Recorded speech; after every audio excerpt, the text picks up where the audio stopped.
Hey there, time travelers. We've reached the period of Romanticism. And I know you might think that this means swooning couples, beautiful love stories, and happily ever after.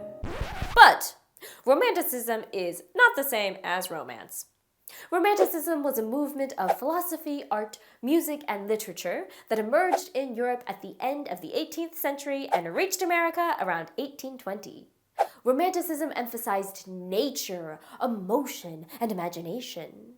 Romanticism arose as a response, or you could say a reaction, to Enlightenment ideas. People were growing tired of all of that rationalism and empiricism. They longed for emotion and imagination.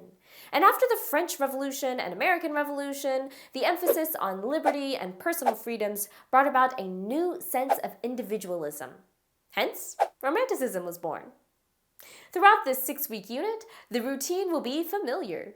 Each lesson covers 5 days and consists of a video with yours truly, 5 days of PDF readings and activities, daily online practice questions, and an assessment at the end of the week. After today's video, you'll know what Romanticism is, you'll have a little background on European romantics, and you'll be familiar with some American authors and creators from the Romantic period. When we finish here, you'll be ready to cruise into the age of Romanticism.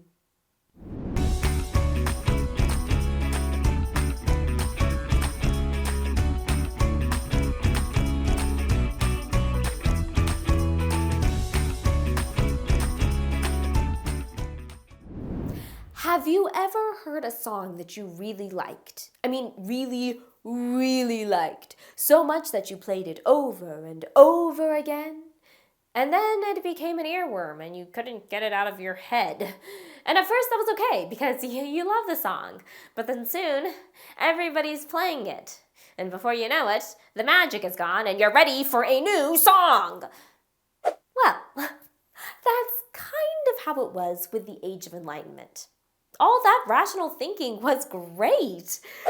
But after hearing that same song over and over, well, you get the picture. People wanted something different. When they experienced art, they wanted to experience raw emotion and imagination, not logic and rational thought. When they experienced nature, they wanted to appreciate its beauty and majesty, not conduct a scientific analysis. And as they claimed their individual liberties, they also wanted to claim their individualism. They also wanted to journey into the mind because they found every individual psyche to be fascinating and unique. In other words, they wanted Romanticism. Romanticism began in Europe at the end of the 18th century.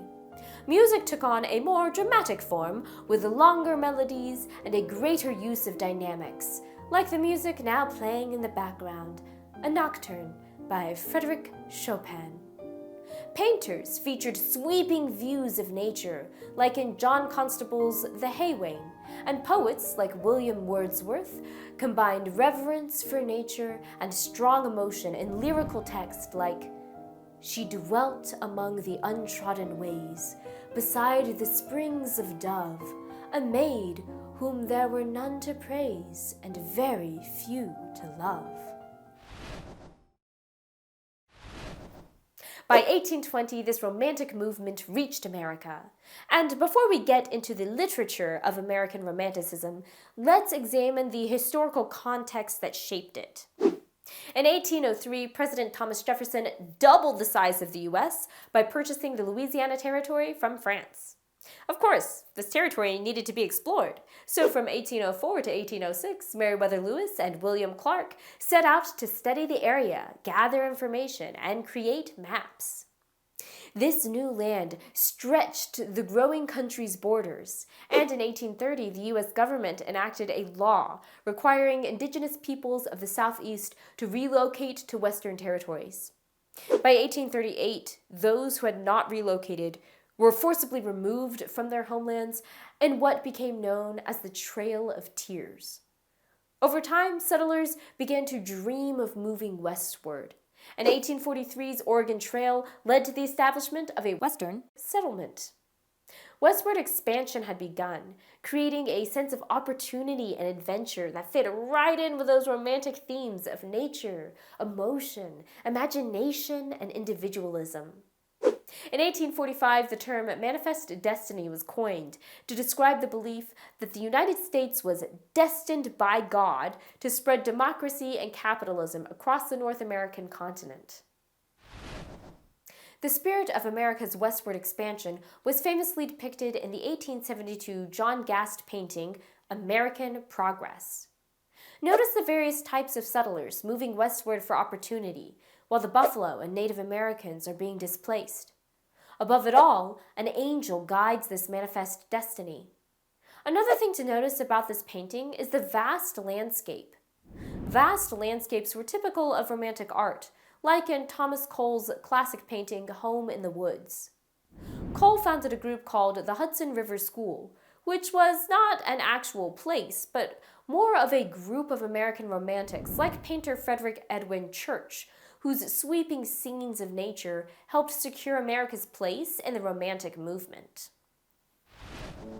While vast landscapes were a hallmark of American Romantic paintings, emotional expression and rich use of dynamics shaped its music, with composers like Edward Alexander MacDowell, whose lyrical style, which you hear in the background now, was reminiscent of European Romantics, and Louis Moreau Gottschalk, who added the sounds of Louisiana's Creole culture and the music of enslaved Africans to form a uniquely American style. Romanticism in literature became known in the works of author James Fenimore Cooper, who wrote The Last of the Mohicans, a Western historical adventure set during the French and Indian War and filled with drama, adventure, and individualism.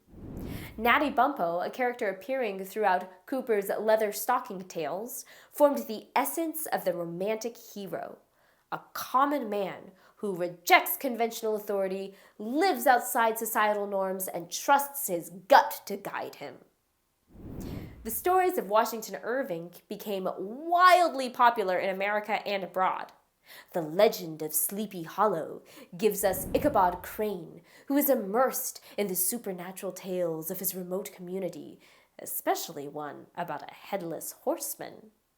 You'll read from these works this week, and you'll probably notice how these protagonists go on an outward journey that is symbolic of a journey into the self, something prevalent in Romantic literature. Throughout the unit, you'll also read works by the Fireside Poets, Henry Wadsworth Longfellow, James Russell Lowell, and Oliver Wendell Holmes Sr. You'll delve into dark romantics like Nathaniel Hawthorne and Herman Melville.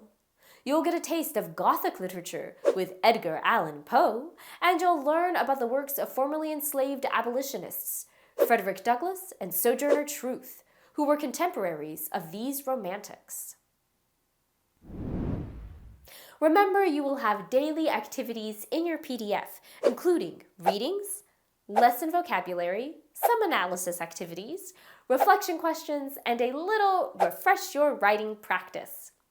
After you complete your PDF activities each day, you'll have online practice, and at the end of the week, you'll complete a lesson assessment. Okay, it's travel time.